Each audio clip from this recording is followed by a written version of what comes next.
Recording in progress. My ASL teacher used to do that. That was fun. Every time we started, it go immediately recording in progress. I don't think she knows that it makes sound. Oh, that's funny. Okay, so I thought the whole point was to make fun of it. Who is the person that you were saying was like Mel Robbins, but like controlling urges? What was the name? Her name is Rachel Hart, H-A-R-T.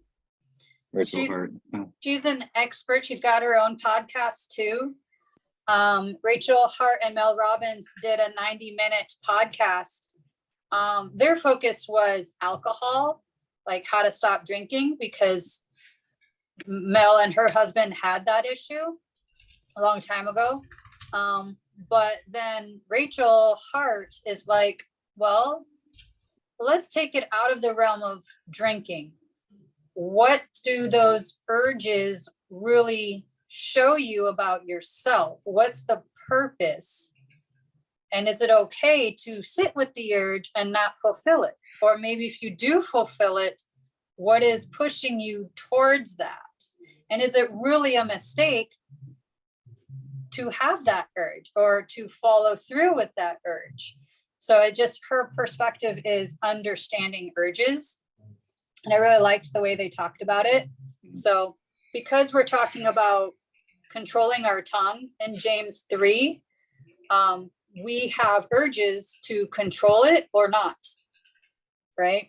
And so I just wanted us to have a secular perspective this time on urges, because last time we had a Christian video. This time I want a non-Christian video that we all can relate to. So I'll pray, and then we can do a fun story icebreaker like we did last time. Oh, okay. Controlling urges like Agent 47 seems pretty funny. Flotilla Commander is joining. Oh, right. We probably had to go into the depths, the archive, and figure out the Zoom, because I had to go back into the spool thing. Yeah. Okay, cool. So so we've got, there you are. Howdy. So we got everybody that we know is going to join. So I was just giving a little introduction to James 3, and then the video that we're going to show is a secular video. Mel Robbins and Rachel Hart, H-A-R-T. They're separate podcasters, and they have their they have different niches. So it's good that they're both talking. So we're going to pray and then do like a fun icebreaker like we did Saturday. And then we'll get into the video, which is about 12 minutes. So hopefully you won't tune out. And then we'll get into James 3. Okay. Dear Heavenly Father, thank you for this awesome day, for friends and family to get together and discuss things that just make us better and connect to each other and to topics and philosophies that just might make the world go round even smoother. In Jesus' name, amen. Okay, so like I said, chapter 3 is about controlling our tongue. And we had homework of doing a post-mortem. Try saying that 10 times.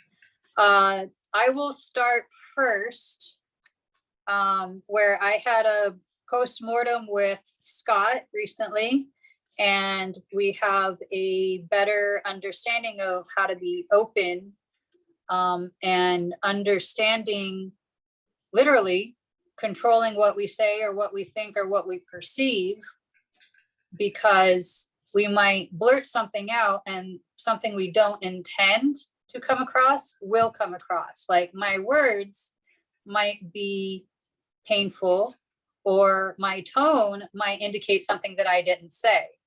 So I have to control the urge and just assess what is happening in front of me before I say something, if I need to say something at all. So that was my post-mortem.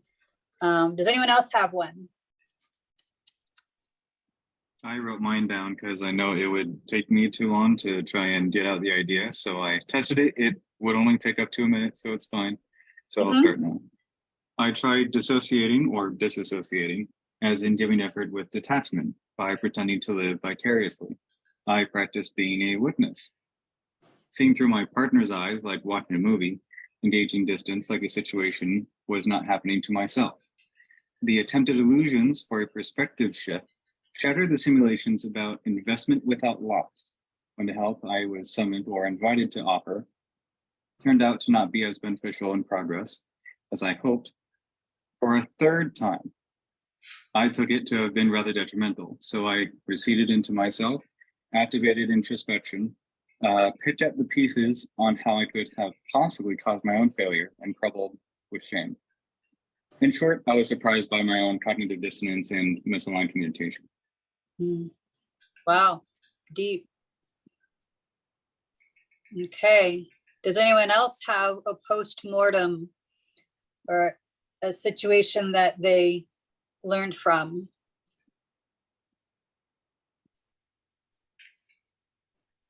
Bryce, do you have something? You're unmuted. I'm forgetting what a postmortem is. Forgive me. What is it again? It's learning from a situation that did go well or it didn't go well. You know, maybe you had both in one situation. Is there a situation that you learned from? I definitely have. I'm struggling to think of one at the moment, but if I do think of one, I will talk about it. Like, well, today I'll speak for you, and then you can be like, oh yeah, that'll be my story. Like today, you analyzed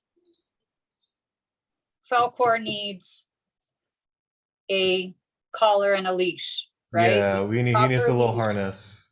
Right? Yeah. Yeah, a harness. And you analyzed what type would work, where to get it, how to get it, not having one, make sure he doesn't chew through it. You know, so you took the time to find a solution. Okay, yeah, that works. Instead of just complaining like, ugh, we don't have a harness. Why does he always chew through his harnesses? You know, whatever, you know, that's a simple example that literally could be frustrating. You know, we can't find the harness. We don't have one. You took the time to address the issue, which is good. Tom, do you have a postmortem? The one I can legally talk about is the one I kind of already hit with the with Cardin and I have been adjusting our cat's outside access because the weather has become really hot and there's been more coyotes out later in the morning, so we stopped letting them out early when it's cool because that's when the coyotes are out. But he was going nuts about that, so we've been letting him go outside when it's at its peak heat, and he's just been going under the tree and drinking. So we've just been analyzing that. We're on day 5 and we're happy with the summer transition we did with him and that we're getting the results we like. I love it. I love it. Hey, dear, do you have a postmortem? Well, I don't, because I missed the meeting the other time, so I wasn't planning. But okay. I like the example that you gave. I think that's one that I would give because we experienced that together. Yeah. Okay. Cool. 2 for 1. I like that. Yeah. Very efficient. Also, a short one. Another short one I'll share is dealing with my weird idea about commit or quit. It's not as successful as I hoped it would be. It's basically all or nothing. Yeah. Well, actually, this video talks about that. You said all or nothing in terms of commitment. Is that what you said? Yeah, just like going full into like whatever idea you're struggling with, or being like, man, I'm like 0.5 seconds into this thought that I have, and you know, I'm just realizing that I'm not gonna make it all the way through. I'm just gonna quit before I even go in.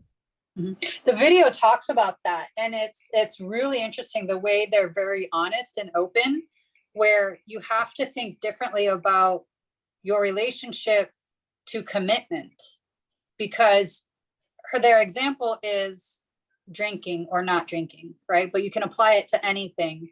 Let's say for 30 days, you decide you don't want to drink. That's fine. But what if you decide on day 5, I've had a crappy day. I need a little pick me up. I want to just numb myself and just have a drink. Like, so what? That's okay. Did you fail? Not necessarily. You just are owning that you wanted a drink, and that's not a big deal. Guess what? You can find something else to do tomorrow when you have another crappy day or something happens where you have the urge to have a drink or do something destructive or say something you shouldn't say.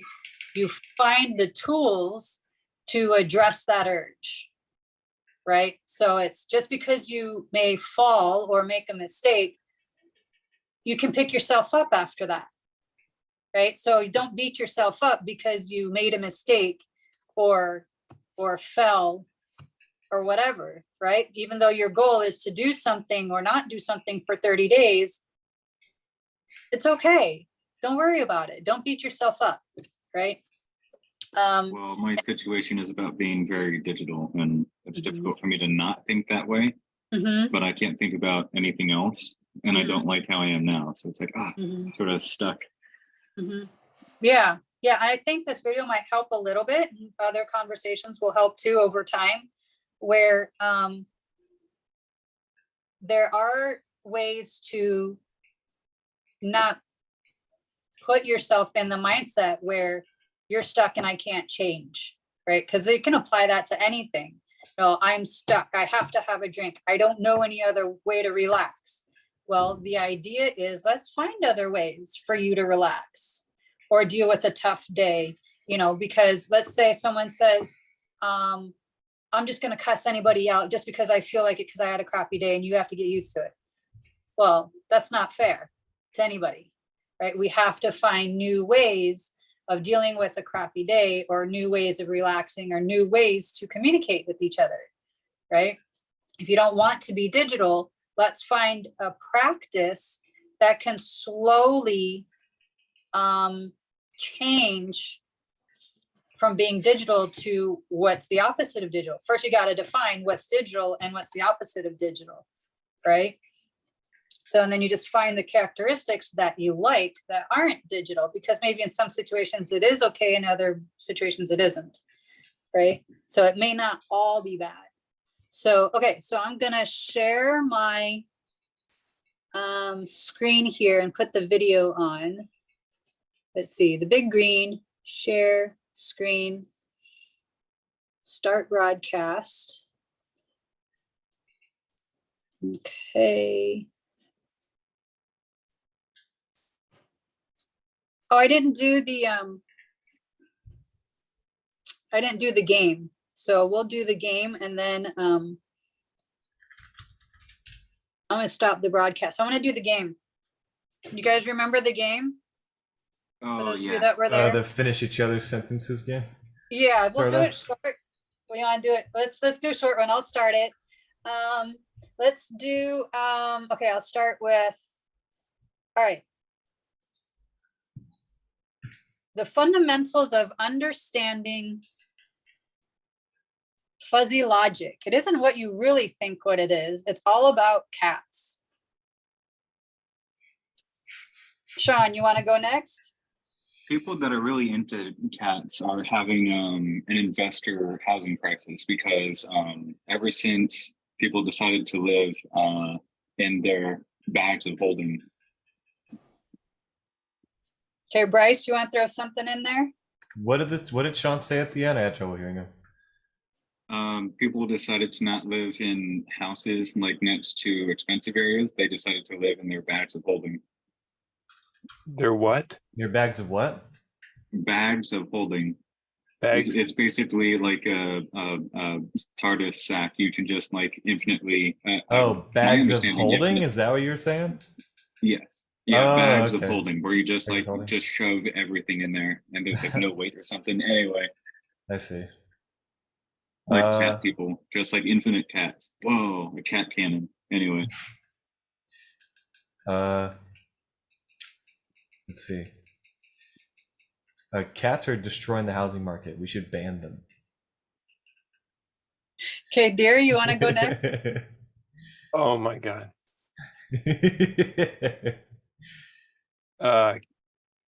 Cats can bring a fuzzy distraction to stresses that would otherwise cause you to lose sleep. And as a matter of fact, Abraham Lincoln was known to be a very strong cat person, and he used the cats to distract him from the very stressful job he had of president. And he used to adopt strays all the time and bring them in because that brought him comfort and a feeling of accomplishment. So cats can be a relief in times of stress. Okay, Tom, do you have something? And then the businessmen said, hey, we're businessmen. And they realized they could sell the fuzz of the cat. So they made a fuzzy solution, and everybody lived happily ever after because they had money selling cat fuzz. Cat monopoly.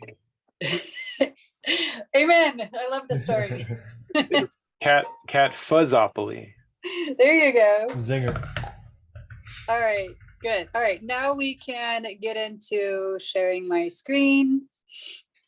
All right, start The broadcast. cats are learning how to cook.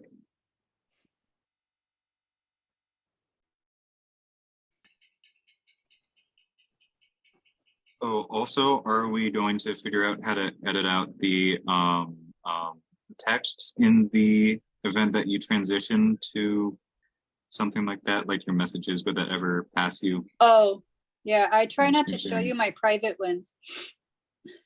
But we can see that you're in Minnesota. Hello? And that Nausea loved that you will be missed. Oh my gosh. Don't look at those. Look Hello, at dear these. friend. Oh, quit drinking.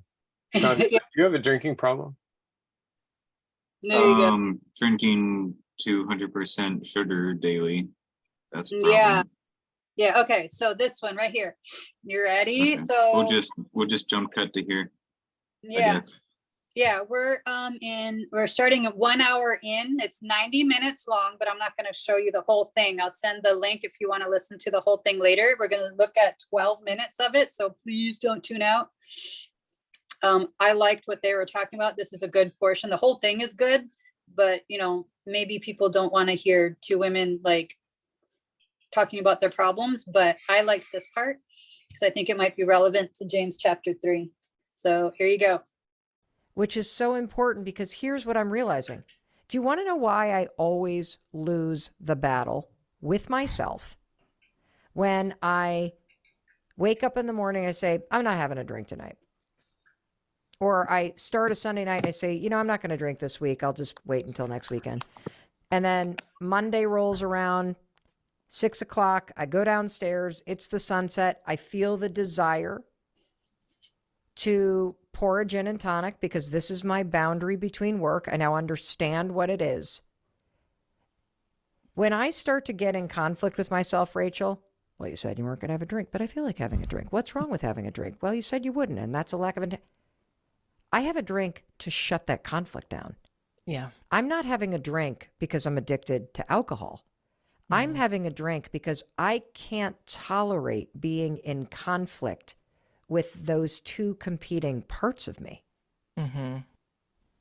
Holy shit.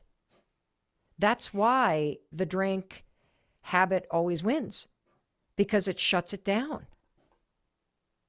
And so then it's like, it's really like even less about alcohol, right? It's just like, how am I making it okay and normalizing conflict? Like internal conflict is okay. Yeah. That's pretty cool. So you start by this inquiry, and you said you teach people about the higher and lower brain. Can you tell us about that? Yeah, I mean, I will say that, you know, I thought the brain was just a lump. It's just like there's a lump in my head, and I just, you know, lost the brain lottery. That was kind of my assessment of my own brain. It was just like, I don't know, I just didn't get a very good one, or I got one that like always wants more. So obviously there are, I'm not an expert on the brain. There are many, many parts of the brain, but I think just understanding at a very basic level, we have a lower brain that is concerned with the immediate moment. It does not care about tomorrow. It does not care about the future. It cares about right now. And that's a good thing, actually, right? That lower brain is really helpful for survival, but it cares about right now. It cares about finding pleasure, avoiding pain. It wants to do things efficiently. It wants to save energy. Now, thankfully, we also have a higher brain. We have that prefrontal cortex. We have that ability, that part of ourselves that can think about tomorrow and our goals and our dreams and our future. And it can weigh pros and cons, and it can get curious and ask questions. Like, we have both parts of the brain, and that's actually an amazing thing. If we start to understand, hey, how am I going to manage this lower brain? So, I also talk about it like the toddler. Like, how are you going to manage when the toddler is freaking out? The toddler, right? Like, watch my own children. It's like they want what they want when they want it. And trying to have like an intellectual conversation with them about why they shouldn't really want it. And this is not how we behave. Like, you're not going to get anywhere, as opposed to, okay, I have this higher brain. I have this adult brain. What am I going to do in this situation to navigate the tantrum that is actually going to be useful? Giving in, probably not so useful, because then what does the toddler learn? It's like, oh, this is how I get my way. This is a good thing. So the higher brain is the one that you're using to tolerate the urge. Yeah. And to ride the wave.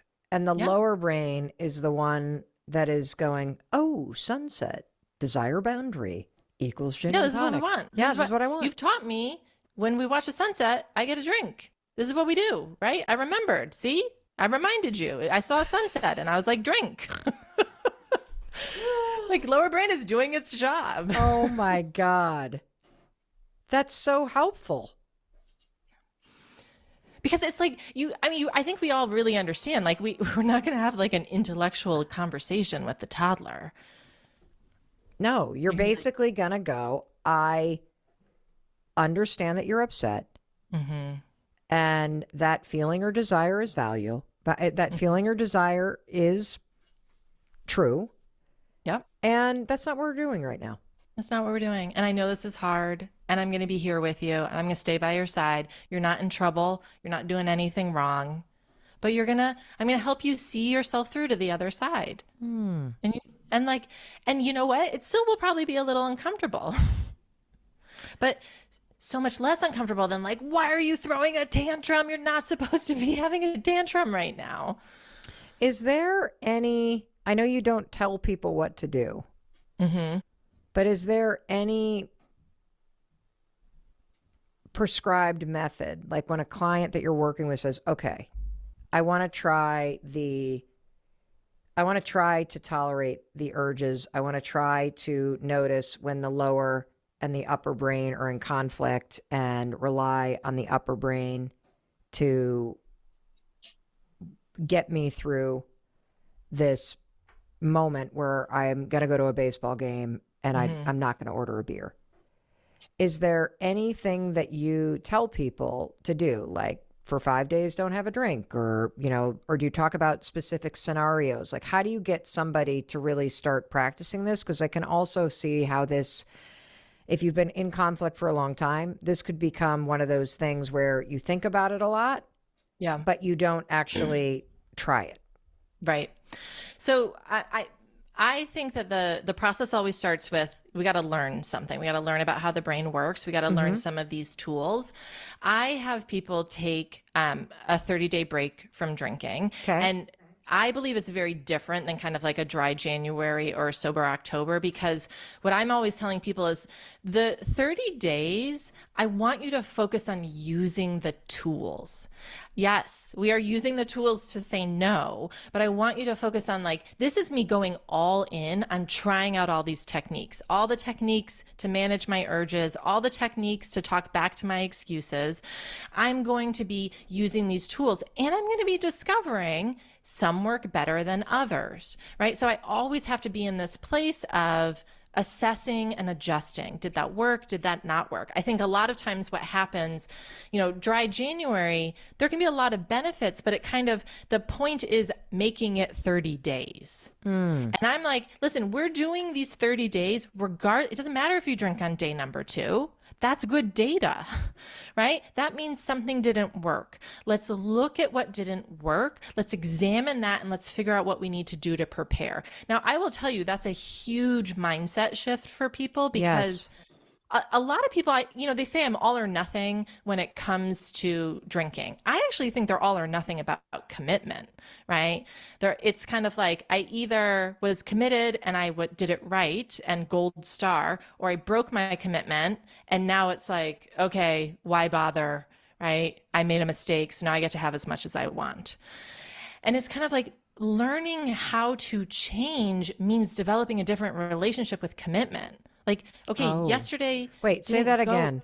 Learning how to change means developing a different relationship with commitment. You can't have an all or nothing relationship with commitment. It can't be, I was good, I was committed, and I followed through and I was good, or I broke my commitment and I was bad. So, that mindset, you're screwed.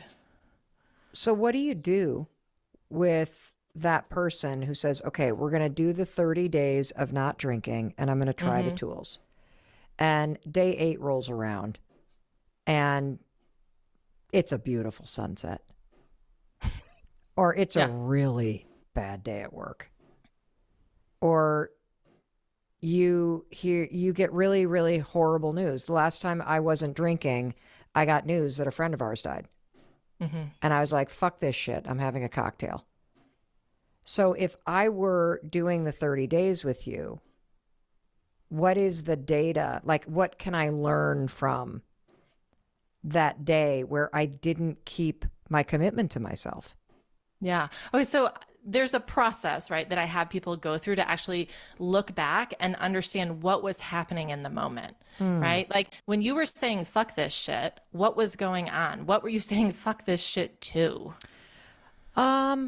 Life being hard, commitment being hard, sticking to my 30-day promise being hard.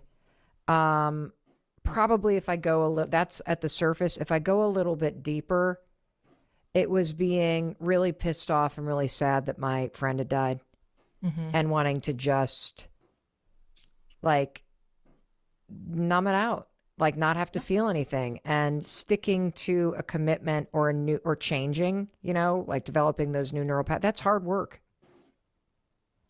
And so I did not want to have to work hard at like sticking to a promise when all I wanted to do was fucking have a drink and lay down on the couch and cry about my friend. Yeah. I mean, so all of a sudden we get to see it like through the lens of like, oh, it was sadness. It was grief.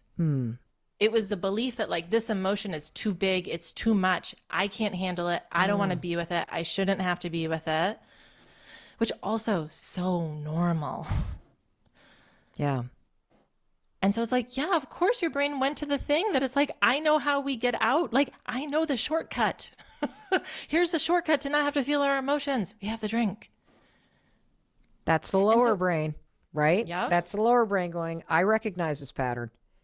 Right. And so all of a sudden it's like, oh, okay, this wasn't me breaking my commitment and being bad. This was me in the moment of having all of this pain and sadness bubble up, not feeling like I had an alternative for how to manage it or handle it.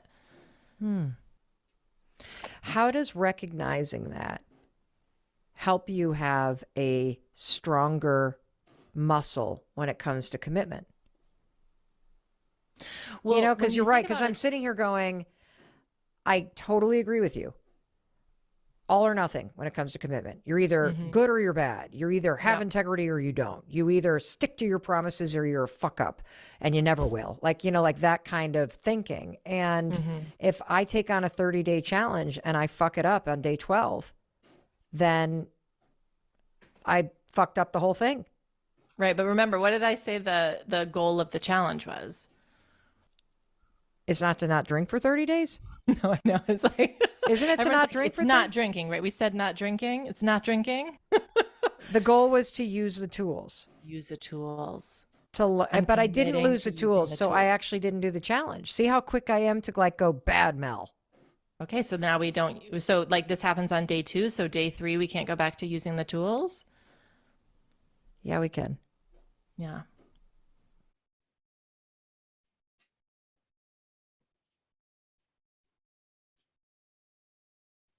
I feel chastised for drinking. Well, okay, that's a good response. What is everyone else's take? Well, I'm going to just It's- restate my take. So my take is I don't believe I have a drinking problem, although admitting it is the first step. I don't believe I have a drinking problem. So they're discussing the challenges seemed foreign to me because I don't struggle with those same situations where I'm compelled. I don't believe I have an addictive personality, so I'm not compelled to want to drink to offset some stress. So I don't recognize the need for discipline to restrain myself from those things. So the whole approach is just a foreign circumstance, just because I don't struggle with those. Is there something that we can apply urges to? Because if you hear more, she'll explain, you can apply this to different urges. Right now, it seems like they're only talking about alcohol because that's the biggest vice at the moment. But are there urges that we can apply where we have this promise, I want to be better in this way, and then oops, I dropped the ball? Or are you gonna just think that you suck the rest of your life? Or are you going to do a post-mortem or analyze or look at, oh, I can pick myself up and do better? How am I going to do better in 10 minutes, or apologize, or tomorrow I'll do better because I realized, ooh, doing that gave me a negative response. I don't want to feel bad about myself, or I don't want to think badly about somebody else. I will talk it out with somebody or myself, whatever that situation is. So it's, when we get into the Bible, it'll be talking about not alcohol, but it'll be talking about urges to maybe say things you shouldn't. Right? Does anyone else have a takeaway? I like your takeaway, dear. Does anyone else have a takeaway? Slippery slope. So redefine success by moving the goalpost. Maybe not so much avoiding ever having whatever would trigger you, but changing the how in the trigger. Like, oh, my friend is in trouble, now I'm bothered. It's more like moving, instead of having the shame and having it in general, it's more like, what would make you bothered by having it? Would it be that you just know that you would run away too quickly, or that for any reason feeling mad about someone and then you run to whatever alcohol, whatever this person was having, would run to, being that trigger, maybe that would be the thing to change. Like, maybe not never, but I mean, like, I feel bad every time after I know I feel relieved after having a bottle. Yeah. So is there something that other people can run to, other than alcohol, that maybe they might want to control their urges on? Escaping the explain mode, the explanation mode, instead of being in a constant listening mode or absorb mode. Like, people could escape a bad situation by going to video games and just drowning themselves in that, right? People can drown themselves in work, but people can drown themselves in going to the gym because that's how they feel better about themselves. Maybe it doesn't directly address the issue, right? But it makes them go out the side door and deal with, oh, I'll feel better this way, right? Tom, do you have 2 cents or a takeaway from the video?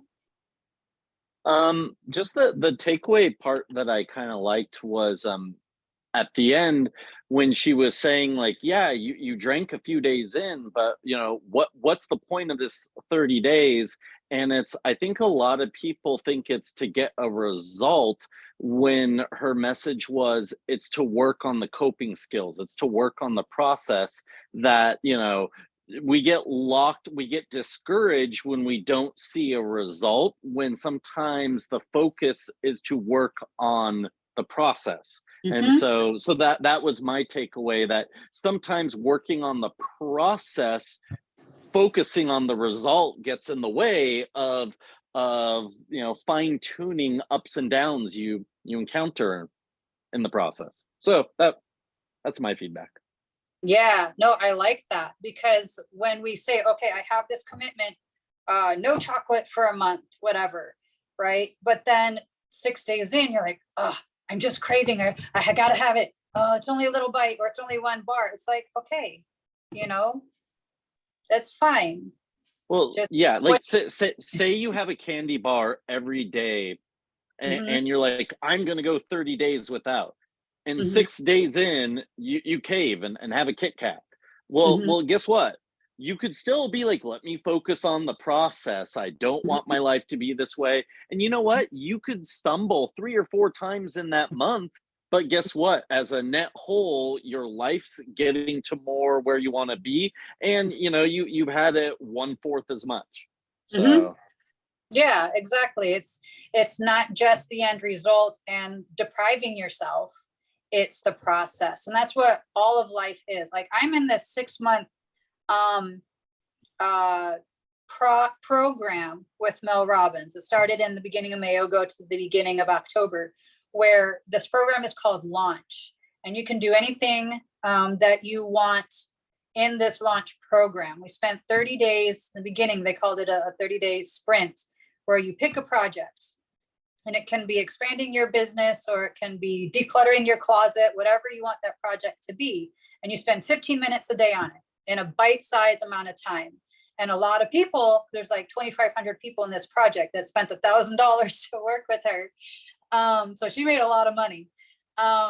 So what she's got is, people could not figure out what to do. They're like, I don't get it. Like, why can't I decide what project to do? Do I want to expand my business, start a business, work on relationships, like buy a pet? They're like, they're so stuck in what they need to pick. Whereas at the end of the 30 days, you're close to the end of the 30 days, she's like, you guys are missing the point. You are the project. Whatever you pick, it doesn't matter, because you're working on yourself. And that was the key. And then I think this video is related to that, and this James chapter 3 is related to that. It's working on yourself. It's not just always talking perfect. Like, there is a quote, if you keep going in the video, I wrote it down. Basically the quote is, you won't get awareness by being perfect. And I appreciated that quote that Rachel said, because it's true. You need to constantly assess and adjust, assess and adjust. That's what the postmortem was about. And that's what life is. You're not going to be perfect, but we need to figure out how to possibly maybe have more positives than negatives in our life. So it's all about experiencing life, assessing what was good and what worked and what didn't work. And then we do this at work, right? Or we do this in our family all the time. You know, what worked and what didn't in a conversation or in a project, right? So that's what life is all about, is making adjustments, being willing to adjust. So if you guys want to look at James chapter 3, the first half is talking about taming the tongue. I'm in Bible Gateway. And then the second half is 2 kinds of wisdom. So I'll read, and then anyone can throw in their 2 cents if they want. Verse 1, not many of you should become teachers, my fellow believers, because you know that those who teach will be judged more strictly. Have you ever put a teacher on a pedestal and they're like, and then you get disappointed, like, oh, they hurt you in some way, they were rude to you in some way, and you're like, I put you on a pedestal.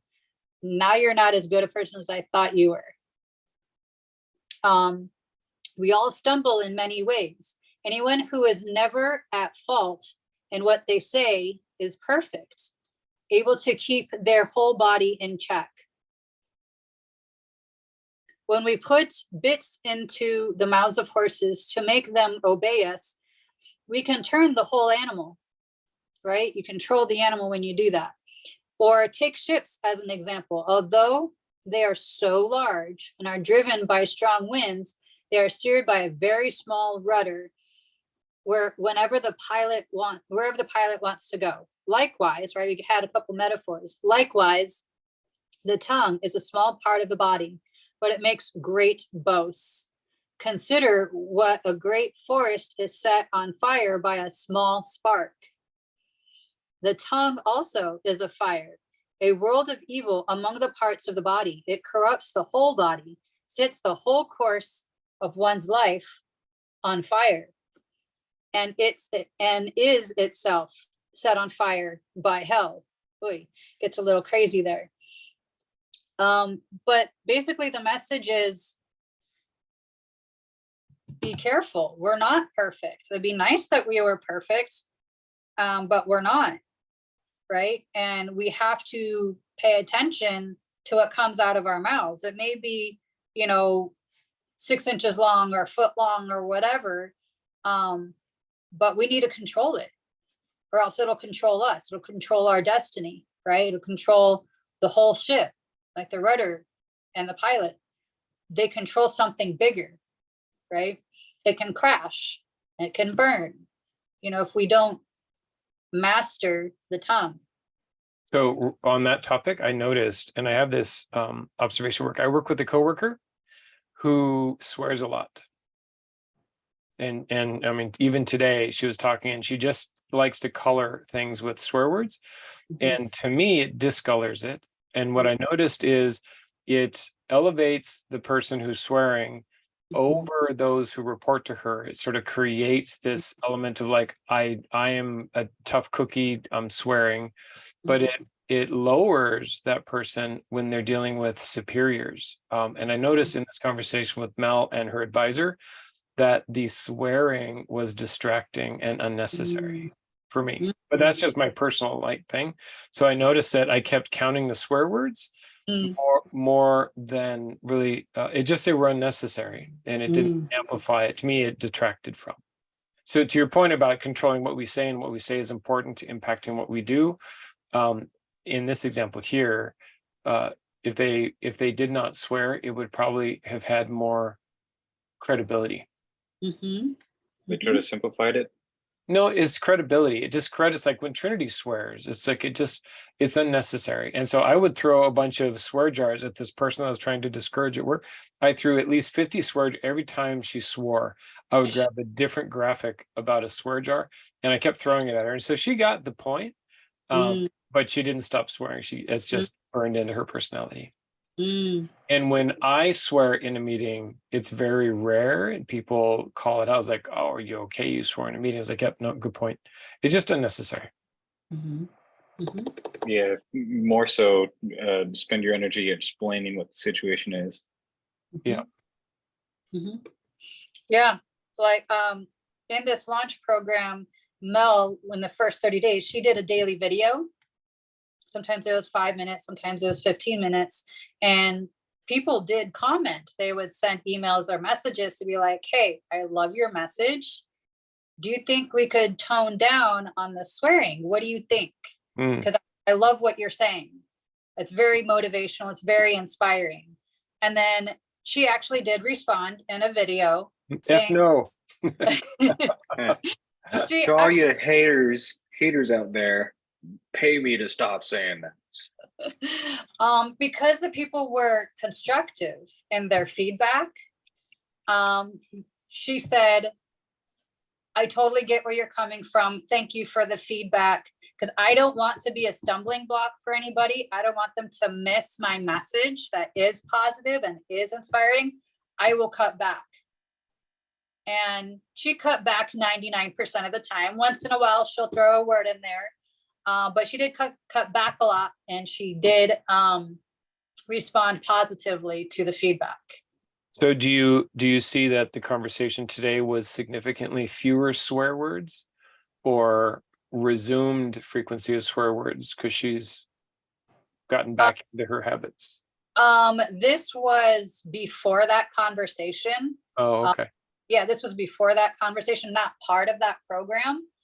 So yeah, she did swear a lot because she was being genuine and honest. And that's where some people appreciate, some people responded and said, no, I love it. The swear words prove to me that you're sincere. Right. So it didn't bother some people. Yeah, I can see that. So quoting, repeating things. So also, who was the blonde one? the blonde is Mel. No, Oh, okay. they're both blonde. Owen's brunette. Yeah, the other one had dark curly hair. Nice. You, I guess, drinking was the blonde one. Mel was But I the guess blonde. the one, okay. Yeah, I think her full name is like Melanie or something, but she just goes by Mel. So yeah, I like the feedback. So yeah, and that was the whole point in that conversation, was she was being genuine, right? And she was in the beginning, she's like, okay, just to let you know, this is going to be kind of like a therapy session for me. So she was like addressing it that way, just to have fun. And the way she introduced the topic was talking to the audience, the people that were watching the podcast. She said, I'm going to be genuine and honest with this conversation with this expert. This is going to be an opportunity for you to put your arm around me. And likewise, when you guys watch this, just know I'm putting my arm around you, right? It's a community of communication, even though you're not in the room. She wants you to feel that she's in the room with you.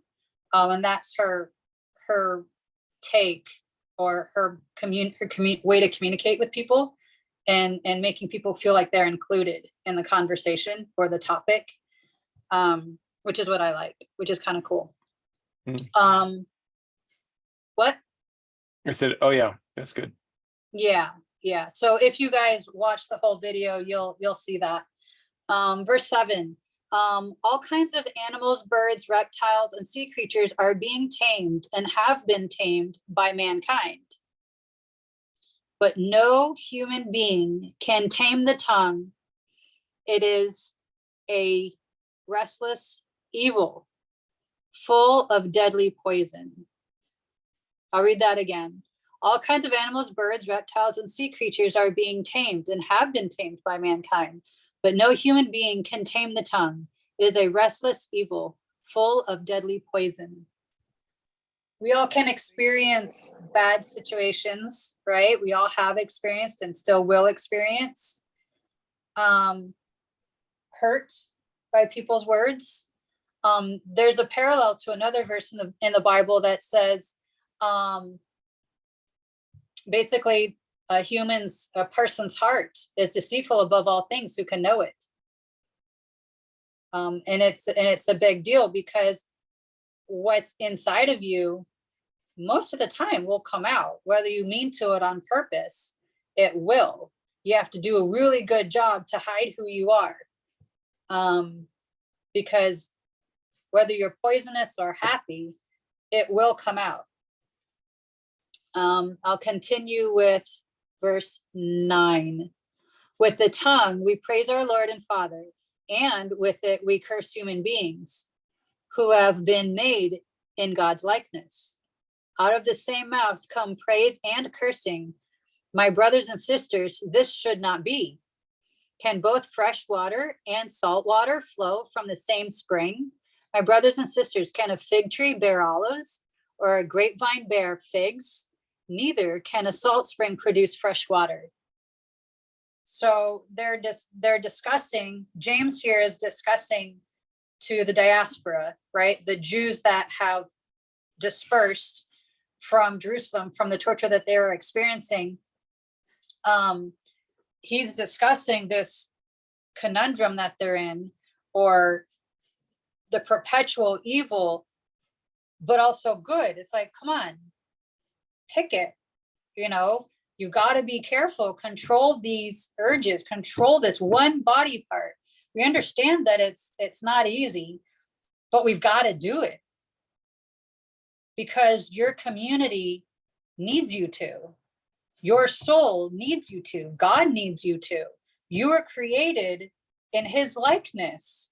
This is incredibly important for us to learn, to build, not only build up ourselves, but to build up the community, whether you're talking to a Jewish person or a non-Jewish person or someone who believes the same way as you or not, it doesn't matter.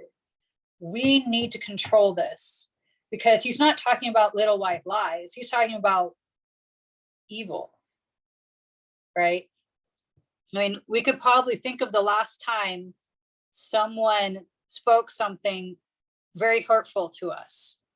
Probably was in the last 24 hours, probably was in the last week that we could remember not only who said it, but what they said, not just the feeling, right? Because a lot of those things are ingrained in us, right? It's called a negative bias.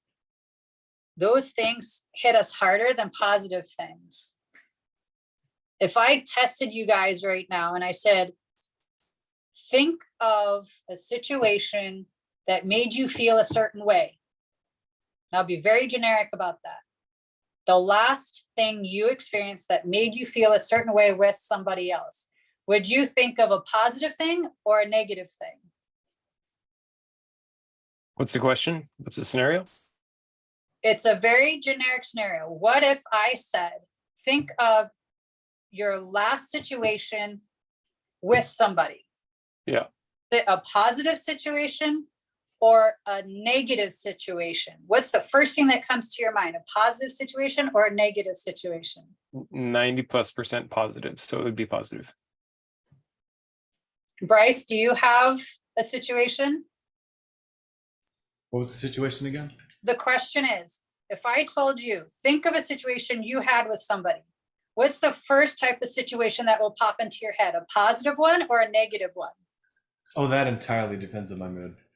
Right now, what do you think of? Is it a positive situation when I tell you to think of an experience with somebody, or is it a negative situation that you remember?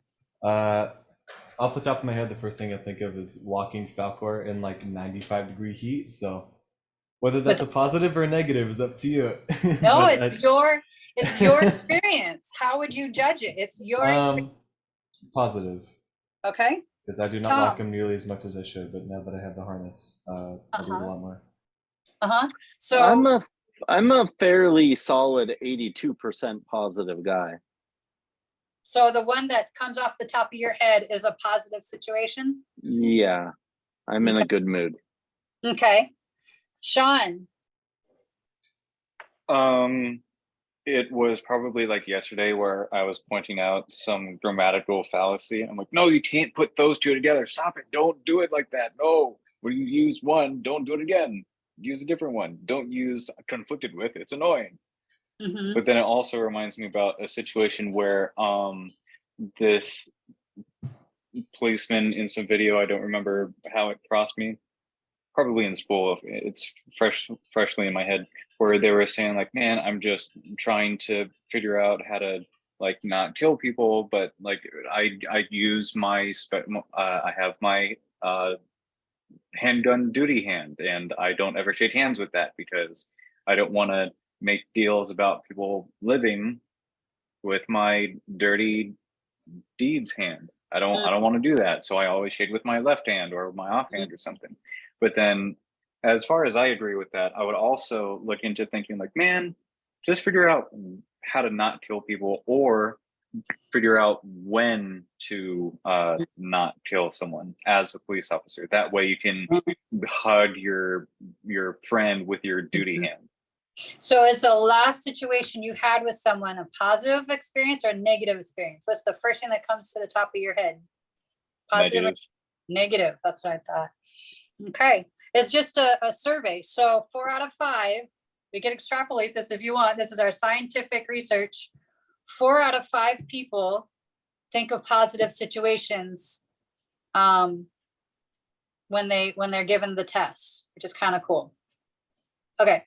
I'll keep going on verse, what is this? The next half, 2 kinds of wisdom, verse 13. Who is wise and understanding among you? Let them show it by their good life, by deeds done in the humility that comes from wisdom. But if you harbor bitter envy and selfish ambition in your hearts, do not boast about it or deny the truth. Such wisdom does not come from heaven, but is earthly, unspiritual, and demonic. For where you have envy and selfish ambition, there you can find disorder and every evil practice. Holy cow, there's a lot there. This refers back to James chapter 2, right? Where you do good, right? Who is wise and understanding? Go ahead. In like 16, the whole area, it makes me think about in feeling not whole, so constantly chasing things that basically exaggerates your inner personality. Like I won't be whole, I won't be satisfied until I have this, until I have that, until I have whatever. And just like when you get so close to having a thing, you feel like, no, don't take that away from me. And then so it gets you very earthly, as it would say. Yeah, exactly. It's a selfish ambition. There's nothing wrong with ambition. We just have to know, is it a humble ambition? Is it to concentrate on, I need to amass $1 million a day, you know, and that's no matter who I trample over, that's my goal. Well, that's what the Bible would call kind of evil, right? They don't mince words about that. It's very clear. For where you have envy and selfish ambition, there you find disorder and every evil practice. Because a lot of people who want to amass physical things have a different mindset than those who are like, man, I just need to provide for my family. You know, the mindset is totally different, right? The actions are totally different because you have a positive mindset around things that you just need. You know, you're not going to say, I'll just trample everybody in my way. That's not your mindset. Your mindset is, I just need to provide for my family and I don't need $1 million a day. You know, I can make $1 million in 10 years. You know, that makes $100,000 a year. I'm cool with that. You know, it's a total different mindset, right? And that's where I think God wants us to be, where wisdom comes from contentment, right? And it doesn't mean you're lazy and you only make grand, you know, a year, right? Because if you don't work, you don't eat. That's a biblical concept, right? There's no wisdom in that. Oh, God will provide, and you just sit on your butt all day and, you know. Did you say content or contempt? Content, C-O-N-T-E-N-T. Content. Being content, yes. Yes, yeah, be content. But that doesn't mean sitting on your butt all day and somehow the government gives you 10 grand a year. That's not it either, right? There's a balance. Breatharian. Yeah. So wisdom comes from doing what we all basically know to do. We should have the drive, and this is my word. I think naturally people have the drive to be successful, unless you're taught and it's drilled into you otherwise. We want to achieve, we want to accomplish things. And that's where we have that wisdom built in. We learn not to have wisdom, or we learn to be jealous because, oh, they've already done it. That's not fair. You know, they've already accomplished. There's already 1 million podcasts out there.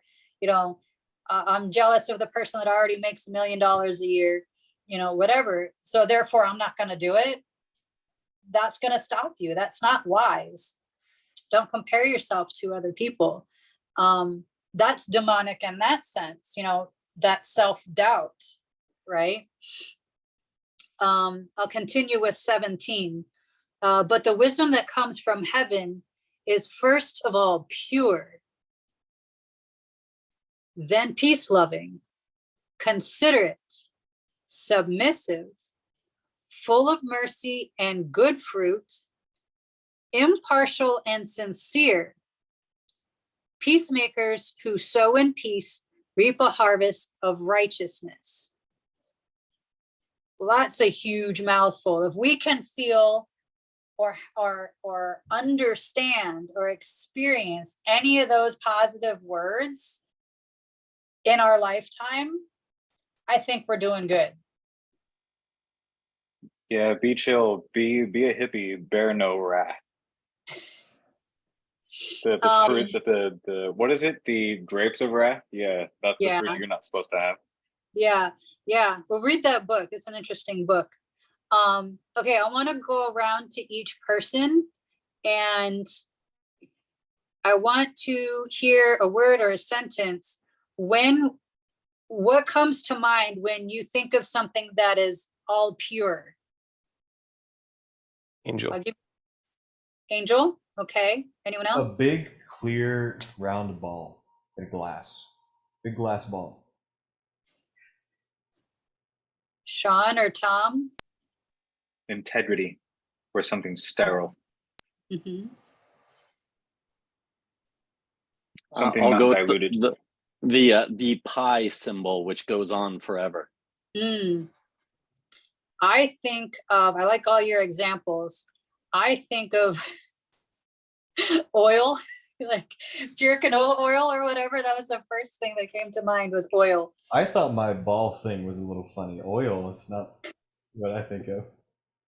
It's smooth, there's no bumps in it. It's just pure canola oil. It's in the label, That's fair. That's just mine. Yeah, it's not rough. It's very fine, very slick and slippery. Yeah. Yes, it is odd. Okay, we'll go to the next word. Peace loving. What comes to mind when you hear the phrase peace loving? Hippies. I was gonna say hippies. That's okay. Yeah, you got two. Yeah, I said that earlier, but yeah, I'll look for something else. You're like, yeah, man, I'm ignorant. I don't care. It doesn't matter. It doesn't affect me. That's up to you. For some reason, diplomat comes into my head. I like there's a song, As the Deer. I get an image of I'm by a stream and there's a deer drinking from the stream. And I'm surrounded by green grass, green trees. And that to me is peaceful. It's loving peace because I would just enjoy that experience.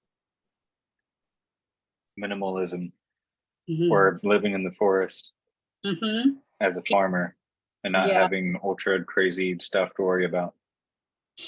Okay, how about considerate? What comes to mind when you think of considerate?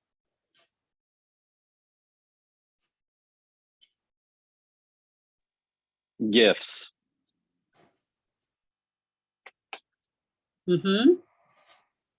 I just think of people being thoughtful.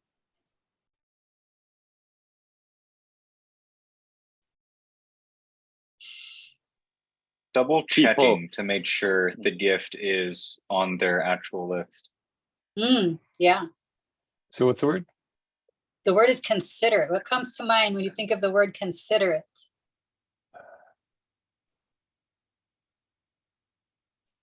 Listening. Bryce, do you have not any in one in particular, but like a mom. Aw. That makes sense. A mom is considerate. Okay. Submissive. What comes to mind when you think of submissive? Baby yes. kitten. Yes, dear. Okay.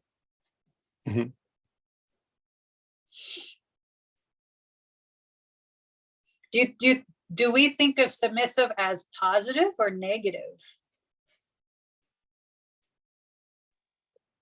Conventional. I would be lying if I said my brain did not file it on the negative side of things, but not in the strong way on the Likert scale. I was gonna say basically the same thing. Yeah, it's not a bad thing to be submissive, but I feel like in most situations, it would not be the number one option. If that makes sense.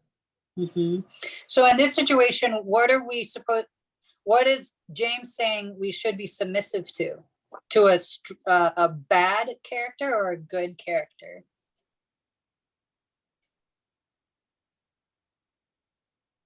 Someone that is gentle.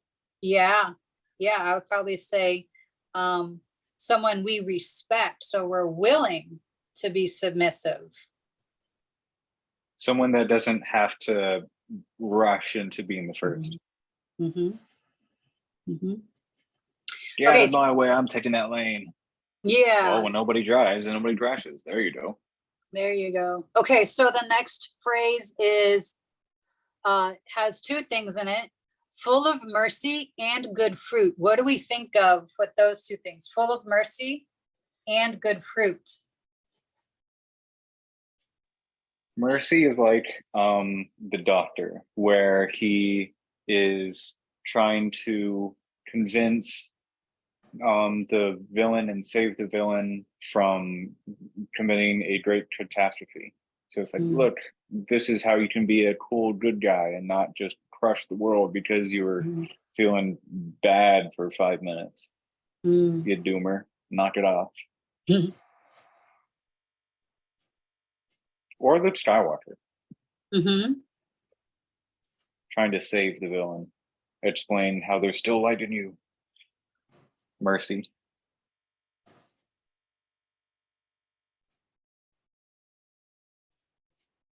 Yeah, I would say full of mercy is someone who is willing to forgive and take one for the team, take one on the chin, and forgive, and they prove that in their attitude, and their response is evident. That's what the good fruit is they don't just take it and be silent.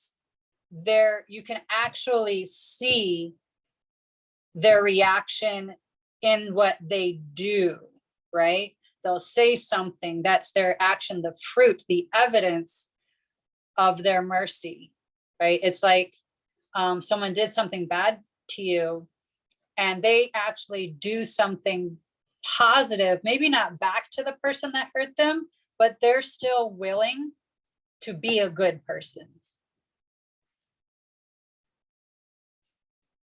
Anyone else have an idea or something, or a scenario for full of mercy and good fruit?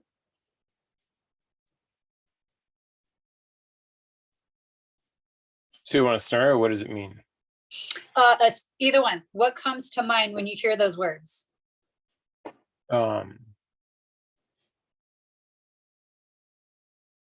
Not seeking unnecessary consequences to actions done.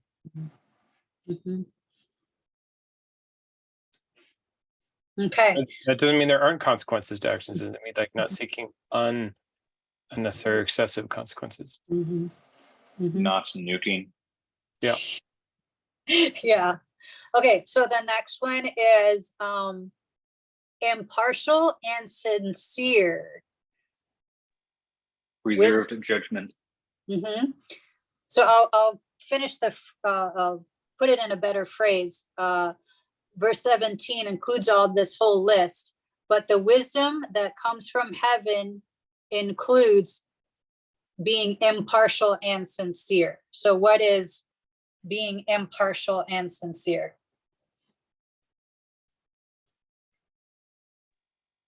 Devil's advocate. Impartial means objective towards the outcome, and sincere would mean not manipulating the outcome away from what is appropriate, I guess. Not altruistic, being very whole in attention. Which word makes you feel not altruistic? Oh, sincere. You're like very upfront and basically blunt on like, look, I'm telling you how I feel. This is what's going on. We're going to do it because that's interesting. And not to like, well, maybe I can do a little bit on the side, just like try and benefit everybody as much as possible, and not. It's somewhat distracted. So altruistic is good. Yeah, but it's sort of like designed by committee in short, Really? I thought rather altruism than was positive. the altruism. Like some people would take it as like, bro, you're not being committed. You're like trying to help, but you're like 80% helping.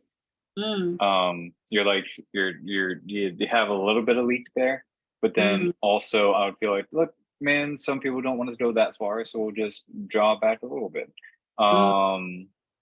But then sincere, it would be in the sense on being very, very true and honest and having trust. Basically blunt. So very direct. All right, so the last verse is verse 18. Peacemakers who sow in peace reap a harvest of righteousness. I'll repeat that. Peacemakers who sow in peace reap a harvest of righteousness. So who's a peacemaker, do you think?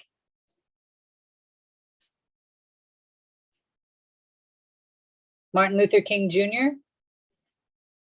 Martin Luther? Would you consider yourself a peacemaker?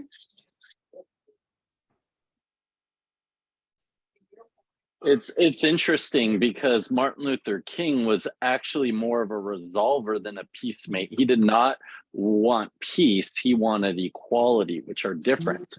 There's tons of in my conflict. mind. No, I agree. I was going to say there's tons of conflict in his path because he was trying to assert a different opinion at a time where that was inappropriate. It'd be like somebody going against the gender dysphoria that might exist today. That is not peace seeking, but it might be leading to effort that would lead to, I guess the difference is peace immediate or eventual? And is the activity towards eventual peace, even though it might mean immediate conflict, but if the goal is towards eventual peace, is that, so I guess, is peace realized in short term? Or is, Martin Luther King's tactics were peaceful, yes or no? No. No, like, no. Well, his they were not peaceful. It's quite disruptive. Didn't he die from it? The military was mad that they were not allowed to be military, so they did a tangent and hit him, apparently. What did Martin Luther King Jr. do that was not peaceful? Because his message was to be peaceful, right? Don't go and like drive over whites. Are we Martin Luther King? Yeah, Martin Luther King Jr. Oh, yeah. Yeah. His intent was to be peaceful, but he was still disruptive. So can you be both? He's resilient, sort of like a tree, just like kicking up the sidewalk. Well, it's not very smooth, but isn't that relative? To one perspective, he was seeking normalcy, and the other perspective, he was seeking disruption to disrupt the established customs and laws. And neither one, I think, are perceived as peaceful. I think they're perceived as disrupting or normal. Well, he wanted to achieve equality, which could equal peace for his race, but like many things, you don't go about it in a peaceful way, or the path was not a peaceful path. So I feel like the recognition of peace is in the fullness of time. This will. I'll give you an example. There's a really good Doctor Who episode from the last Doctor about Rosa Parks and the bus, and it was not a random someone is saying I can't sit here and I feel that's an injustice. It was a planned spotlight on an injustice. So you are you are going to push against the law of the land, and when you're pushing up against the law of the land, you might be righteous in your intent. Your overall goal may be to get peace for your people, but you might not be doing it through peaceful means. And I'm not, I'm not saying that Rosa Parks was aggressive. I'm saying it was a purposeful spotlight on a disruption that was to spotlight the injustice, because otherwise it wouldn't happen. So I'm gonna keep my answer that I do not think Martin Luther King Jr. used only peaceful methods in his wheelhouse to bring about peace. Because Though I imagine very someone violent, peaceful, right? I imagine someone peaceful would happen to have the characteristics on managing to avoid those hot situations, just being like, I'm off on my own on my island, I'm isolated, I'm satisfied within my isolation, and then all the angry people that are trying to be controversial rather than conventional would just they would just happen to pass them by, like neither would know each other. That's how I imagine. Isn't peace impossible? Meaning that as long as there is one soul that is in defiance of the outcome that you're striving to achieve, you've got a low percentage of what is the opposite of peace? Sean, what's the opposite of peace? Conflict. Conflict, yes. You have one person in conflict because they are not aligned with your outcome. So peace is ultimately difficult to achieve. So you have to define peace in large numbers, which that doesn't cure, like peace means like we've got 70% of the people happy, so therefore it's peace.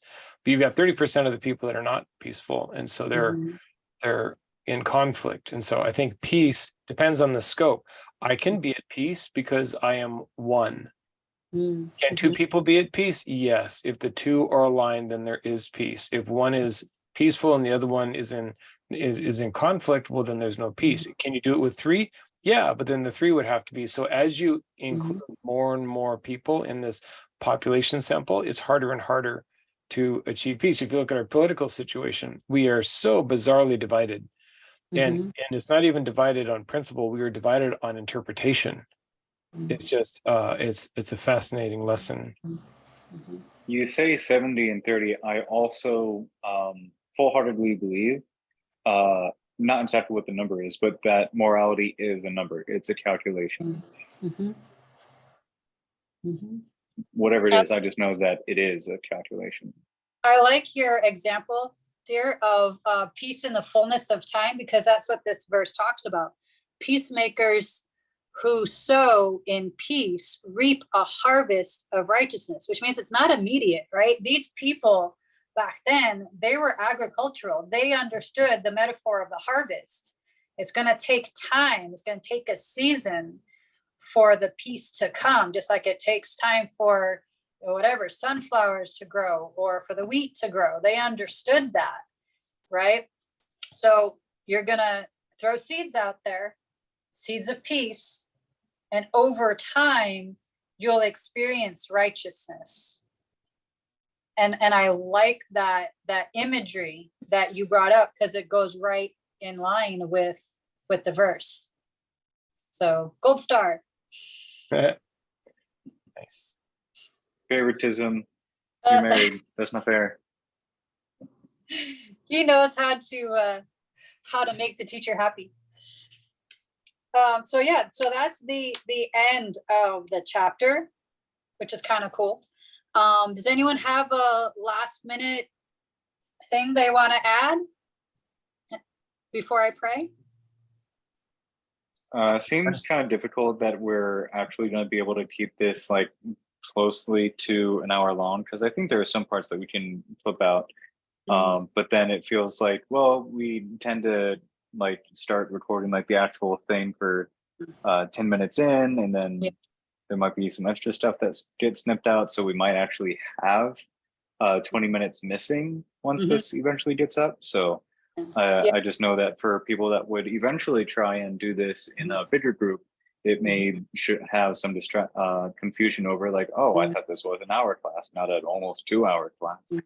No. But whatever. Yeah, we started a little bit after force, but that's fine.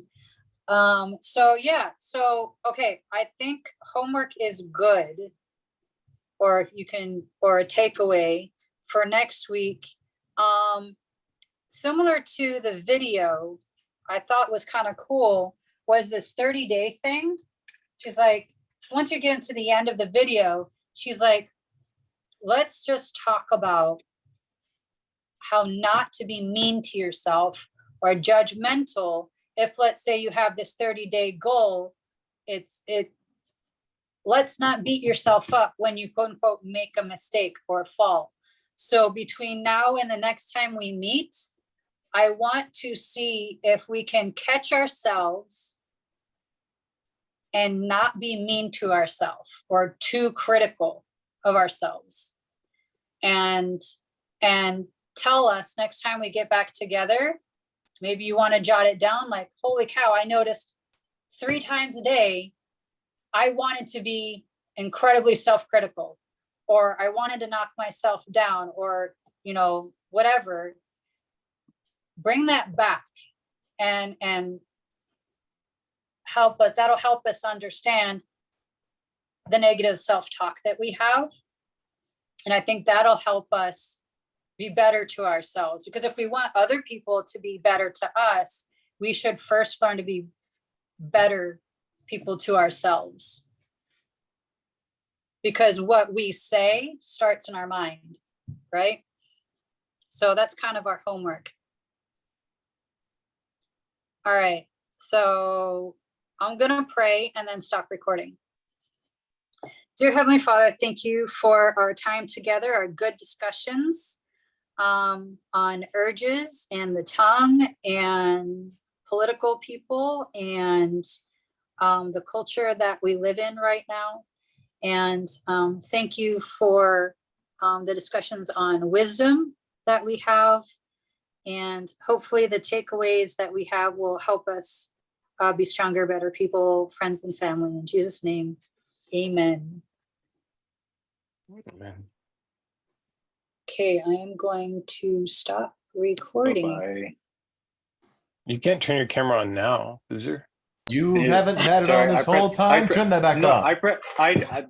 Ugly. I meant to hit mute. No, I just dodged my face. No, no, that's not the.